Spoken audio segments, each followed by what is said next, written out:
si uno se pone a pensar en la época, ¿no? En la edad que tenía Evita cuando hablaba un montón de discursos o un montón de cuestiones, la verdad que era muy joven y la verdad que sorprende, casi a la misma altura que Perón, digamos, también tipos muy visionarios. Pensemos que Evita era muy joven cuando emprendió esa tarea. Así es. Sin ninguna formación en especial, fue aprendiendo de su experiencia, de las peripecias de su vida. Y de la gran comunicación con la gente. Bueno, y eso iba a ir, que justamente el hecho de haber mantenido inalterable su fidelidad de allí donde vino, ¿no? Así es. Nada, no podemos hacer ninguna correlatividad con lo que está sucediendo y con los dirigentes, lamentablemente. Nos costaría encontrar algún ejemplo para comparar. Sí, nos costaría demasiado. Estamos todos muy lejos de Evita. Sí. Inclusive algún sector del movimiento obrero que tendría que ponerse un poco a la altura de los ideales que en su momento dijeron defender o cómo se inició el movimiento, la CGT, el movimiento obrero, ¿no? Y el nacimiento. El nacimiento del movimiento obrero tuvo directamente que ver. Sí, mira, en realidad el sindicalismo había desde hace mucho tiempo, pero había un sindicalismo que era básicamente opositor, y era un sindicalismo que debía luchar contra un Estado que solo tenía la represión como arma. Y con el peronismo esencialmente lo que vemos es un trabajo coordinado y básicamente que el sindicalismo deja de ver en el Estado un antagonista para ver un colaborador, y me parece que es muy importante esto, ¿no? El hecho de cómo se trabajó no para expropiar a los que tenían un poco, sino para repartir de una manera más justa. Así es. Cosa que no vemos en la gestión actual. No, justamente, y de eso ya vamos a comenzar a hablar. Federico, estamos en un momento de pleno conflicto. Vos como secretario general de bancarios acá en La Plata, ¿qué nos podés decir? No solamente de lo que está sucediendo en cuanto al... Bueno, ellos han firmado un convenio que era interesante hasta esta corrida. Así es. Sí, la realidad es que el convenio colectivo, el convenio, la paritaria que se firmó, creo que sigue siendo interesante, porque una de las cuestiones que discutíamos en esos días con el techo del 15, el techo no 15, lo que nosotros planteábamos era directamente cómo íbamos a sostener el salario a lo largo del tiempo de este año, porque nosotros creíamos que iba a haber una inflación parecida a la del año pasado, digamos, cerca del 24%. Ya hubo 25% de emisión, naturalmente sigo ahí. Con lo cual esperábamos cerca de un 24%, al igual que el año pasado, y el techo del 15 nos ponía en una situación compleja para los trabajadores. La realidad es que el 15 a nosotros nos deja librado la cláusula de garantía, que era una cláusula de revisión, y esa cláusula de garantía creo que a lo largo del tiempo yo discutía con algunos bancarios los sí, los no, digamos, de lo que fue, por ejemplo, la paritaria de los aceiteros. Y yo le decía que era interesante, porque había, de alguna forma había roto el techo de discusión, pero lo que me parecía complejo de esa paritaria era el número fijo. Sí. Nosotros teníamos que buscar a lo largo del año, porque no se terminaba la discusión en 1 o 2 puntos, cómo íbamos a sostener esta inflación, digamos, del 15, 18, 20 al 24, siempre hay una diferencia de pérdida de salario de los trabajadores, con lo cual eso de alguna manera no fue poniendo los recursos de la negociación más en ver cómo revisábamos nuestro salario que lo que firmábamos. Claro, sí. Y creo que a lo largo del año va a ser interesante, porque aparte hay paritaria firmada con cláusula de revisión hasta marzo del año que viene. Claro. Con lo cual es un año muy complicado para todos los trabajadores. Sí, sobre todo para aquellos sindicatos que arreglaron por debajo del 15 y sin cláusula de revisión. Pero me parece que de todas maneras van a ser insostenibles, porque los niveles de inflación y el incremento de los servicios esencialmente, hubo una remarcación de precios muy cerca del 25%, dicen que por lo menos la canasta de alimentos está rondando en un aumento del 25% de todos los productos. Que es un incremento superior incluso a lo que era el aumento que arreglaron casi todos los sindicatos escalonados a lo largo del año. Y el dólar nos mueve. Somos un país donde estamos pensando siempre en el dólar y la sensación que queda es que todo el mundo va a querer cubrir. Somos un país donde todos piensan en dólar, pero algunos, la mayoría, cobran pesos. Todos. Los trabajadores todos cobramos. los que cobran en dólares pueden ser los exportadores. Y por ahí, hasta el 2015 nos quejábamos de cuánto se podía comprar o cuánto no, y hoy no podemos ni siquiera pensar en cuánto podemos comprar. O una capacidad de ahorro. Sí, pero por eso, una gran discusión con los trabajadores en el 2015 era el cepo. Sí, claramente. O una gran... O un gran tema pendiente, sí, como el impuesto a la ganancia, y en realidad son dos temas que hoy ni siquiera podemos pensarlos. No, para nada. Están es más, se nos fueron de la agenda. Sí, no están en la agenda justamente. Estaba viendo hoy que en términos dólar, por ejemplo, las jubilaciones cayeron más de un 40% de 2015 hasta ahora. Sí, y ese es el principal sector de votantes de Cambiemos. Y con una cláusula en lo que tiene que ver con la reforma jubilatoria, donde lamentablemente los jubilados van a seguir perdiendo. Y sí. Además que esta transferencia de más de 100.000 millones de inicio no es neutra, es decir, para que vayan a otro lado, esos 100.000 millones tienen que salir de un bolsillo, ¿no? En la economía no hay magia. Bueno, ahora tenemos dos grandes momentos dentro de lo que va a ser diputados y senadores, que es, primero, el freno al tarifazo. Las tarifas. Que ya el presidente adelantó que lo va a vetar. Y después esta insistencia de volver a poner sobre las tablas el tema de la reforma laboral. Creo que el tema de tarifas es una muy buena propuesta para que está proponiendo toda la oposición en bloque, porque por lo menos lo que podemos ver hasta ahora que está funcionando en bloque el total de la oposición. En diputados. En diputados. En el Senado creo que va a depender un poco de lo que pase en diputados, sí, ¿de acuerdo? Creo que lo que se está discutiendo hoy es que nadie está dispuesto a pagar ese costo político como si estuvieron dispuestos a pagarlo con la previsional. Creo que la gran discusión por ahí. Por ahora pasa por ahí. El veto, seguramente Macri avance con el veto. Sí, así lo... Creo que este veto va a tener mucho costo, a diferencia de... Ya lo tuvo el anterior. A ver, no el veto anterior, pero sí la decisión de la reforma previsional tuvo un costo altísimo. Hay un antes y un después de la reforma previsional, por lo menos en la calle o con la gente. Sí. Y creo que este va por el mismo camino. Este veto creo que es complejo. Pero aquel era un gobierno que venía de una victoria electoral significativa a nivel nacional, y este es un gobierno que viene caído en las encuestas con el desprestigio de la reforma previsional y con los mercados o con las principales consultoras a nivel internacional recomendando que se saquen los fondos de la Argentina. Sí, con una corrida importante. Sí. Porque si bien, hoy creo que no se modificó demasiado el valor del dólar. No, pero subió 5 centavos de promedio entre 5 y 15 según los bancos, con el 40% de tasa de interés. Por eso es un costo altísimo para la población, ¿no? Porque el tema es, a ver, vos que estás en el sector bancario fundamentalmente, si con 40% de tasa de interés no consiguen bajar, sino que vuelve a subir el dólar, una tasa de 40 no se puede mantener. No, es impagable. Es imposible. Es impagable. Porque lleva 47% por lo menos préstamos, decían, y se iba casi al doble en el financiamiento de tarjetas. Pero aparte de los números, que a dónde se pueden ir las tasas, es inviable como país, porque... Claro, ¿qué va a invertir? ¿Quién va a producir un caramelo más? Nadie produce más nada, porque... ¿Cuál es la tasa de beneficio que tenés que tener para producir algo y venderlo? El 40% sentado en tu casa mirando el televisor, con lo cual... Más allá de que hoy por hoy... La timba no está complicando. Exacto, un poco. Y aparte en Argentina, hoy por hoy nadie, digamos, lo que es pymes y demás, nadie está...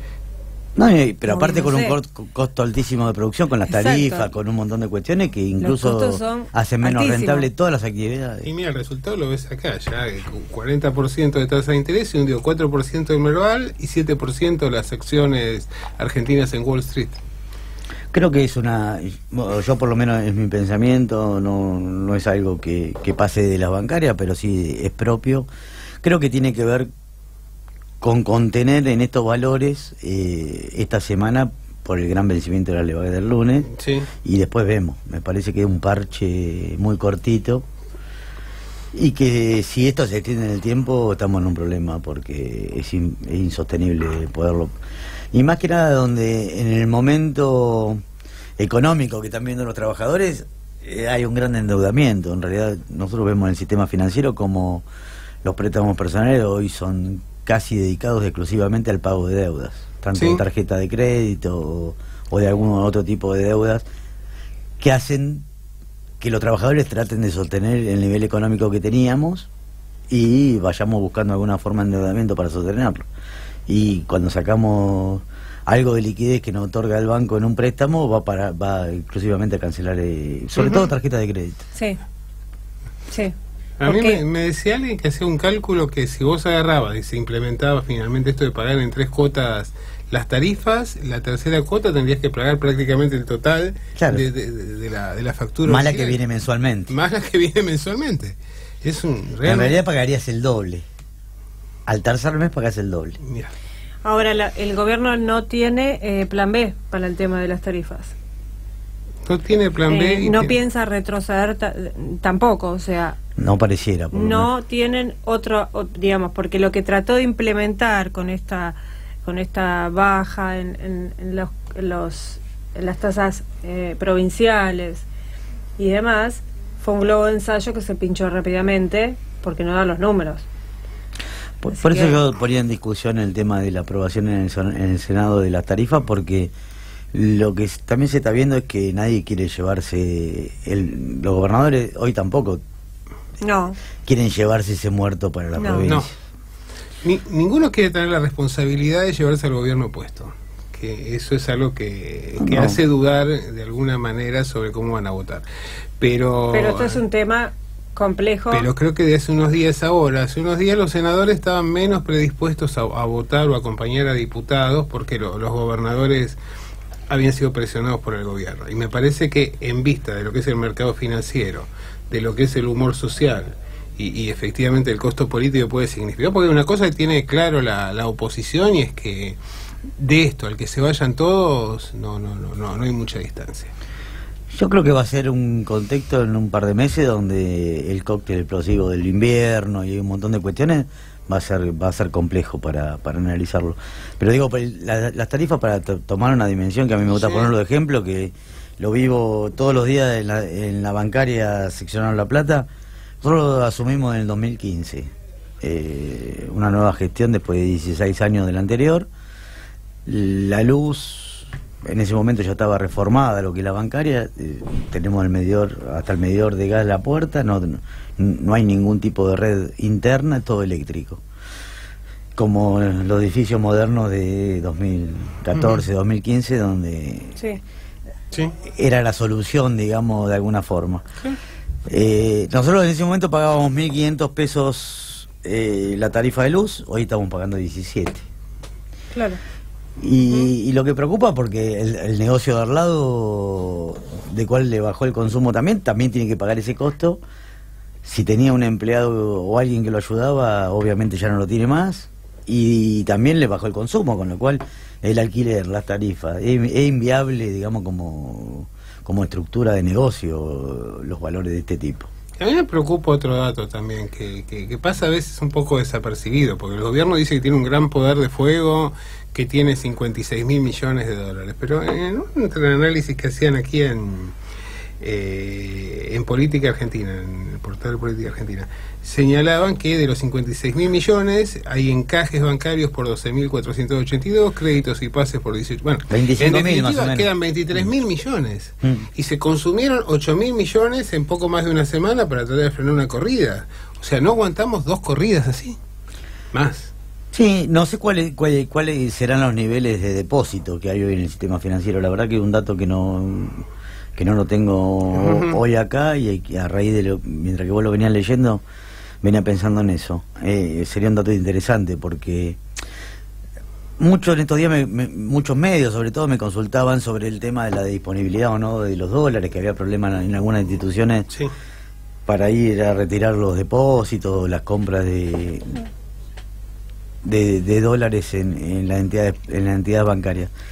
Y en realidad lo que yo le contestaba es, le digo, es lo mismo que mañana nos pongamos todos de acuerdo o nos entre la duda y vayamos a retirar los pesos. Tampoco están. Digamos, los tesoros de los bancos tienen una capacidad limitada para guarda de dinero. Eso pasó en varias provincias, que les pusieron una especie de corralito a los propios bancos por la demanda. Cuando la gente vio que subió el dólar, fueron corriendo a sacar el dinero. Es que no están, digamos, técnicamente no puede estar. Y eso termina derivando en un traslado de fondo con camiones de caudales y demás, con lo cual te demora en el tiempo algunos días. Y por ahí, para dejar un poco de tranquilidad en ese sentido, más allá de que no voy a hablar por el gobierno, pero sí que no es que no se quieran entregar, sino que técnicamente no están, digamos. Bueno, a ver, no es que hables por el gobierno. El problema es que el gobierno no genera la confianza que es indispensable para que la gente deje la plata ahí. Digo, para que no se entienda como una defensa. Claro. Igual yo creo que hay una cosa que, la verdad, que tenemos este espectáculo tan negativo, ¿no? Este panorama tan negativo, y yo creo que en perspectiva en los próximos meses va a ser aún mucho más grave. Me preocupa mucho el futuro, porque como decía acá un reiterado entrevistado en nuestro programa, Guillermo Moreno, que decía, bueno, esto es el 89 más el 2001. Sí, más o menos. ¿No? Y yo creo que más o menos tenemos que ver por ese lado. Pero a mí me quedó una preocupación. Yo hasta hace unos días por ahí me preguntaban del corralito y yo decía, nada, el corralito es inviable en esta época, no están los depósitos en dólares. Ahora, lo que sí me sorprende a raíz de las decisiones que toma el gobierno del 40% de las tasas, por ejemplo, es que en realidad está tratando de que no circulen los pesos también, para que no se le vaya el dólar como estrategia, con lo cual eso es complejo y empieza a hacer dudar. Yo quizá ponía las manos en el fuego que no estaban dadas las condiciones para un corralito hasta la semana pasada. Pero hay algunas medidas que van tomando que llaman, por lo menos a mí me hacen empezar a dudar, cosa que no esperaba que pasara.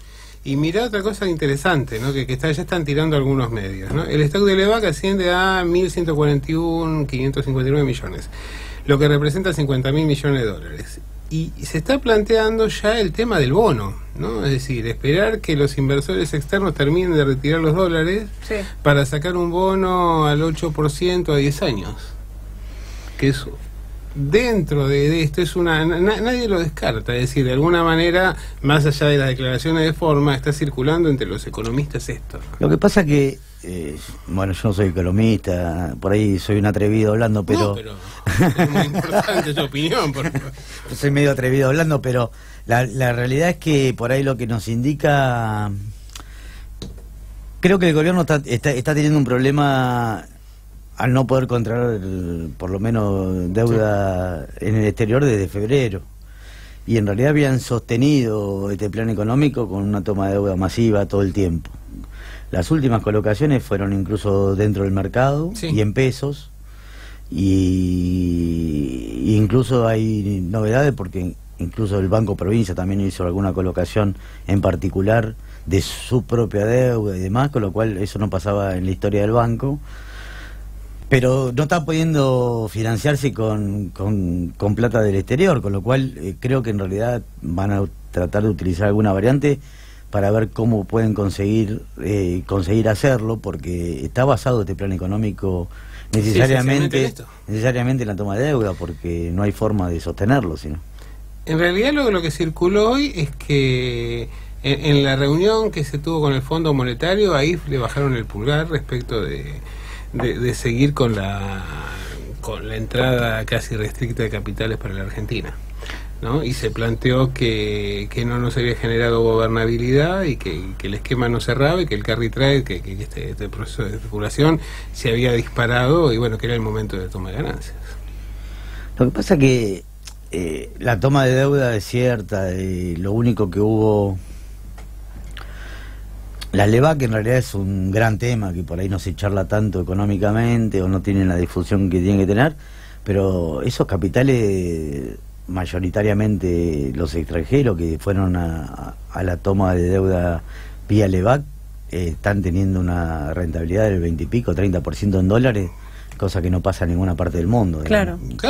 Una rentabilidad 10 veces o 100 veces superior, porque en realidad no hay más de tasa del 3-4% a nivel mundial, con lo cual, sin irnos a la tasa del 40%, como está hoy, al 20 y pico ya también era una locura, porque entraban y salían casi al mismo valor del dólar, y el entrar y salir cada 6 meses al mismo valor del dólar significaba que ganaran un 30% anual en dólares. En dólares. Un 20 y pico, 30%. Lo que pasa es que en un momento se entran a desaparecer los dólares físicos y se empieza a incrementar la cotización del dólar y deja de ser atractivo. Está en un país donde no se sabe qué puede pasar con las próximas emisiones de la vaca.